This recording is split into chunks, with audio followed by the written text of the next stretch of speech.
সারা দেশে সাংবাদিকদের উপর নির্যাতনের প্রতিবাদে রংপুরে মানববন্ধন করেছেন সাংবাদিকরা।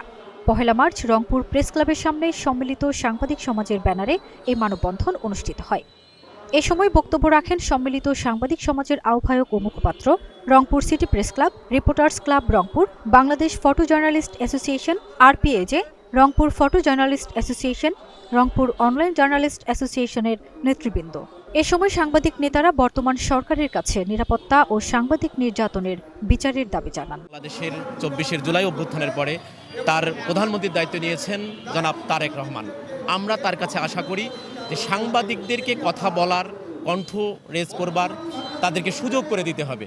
তাহলেই সমাজ থেকে যেমন একদিকে উন্নয়নের যে স্রোতধারাটা আছে সেটি যেমন নিশ্চিত হবে, পাশাপাশি যে অন্যায়গুলো হয়, যে দুর্নীতিগুলো হয়, সেই দুর্নীতিগুলো থেকে মানুষ কিন্তু রক্ষা পাবে, রাষ্ট্র রক্ষা পাবে, সমাজ রক্ষা পাবে। মোক্ষম সময় বলে আমরা চিহ্নিত করেছি এবং আমরা আশা করিনি ১২ ফেব্রুয়ারির পর এরকম ঘটনার পুনরাবৃত্তি ঘটবে, যেটি রংপুরের মহিউদ্দিন মখদুমি সহ বিভিন্ন জায়গায় সাংবাদিকদের উপর এই ন্যাক্কারজনক হামলা ঘটানো হচ্ছে।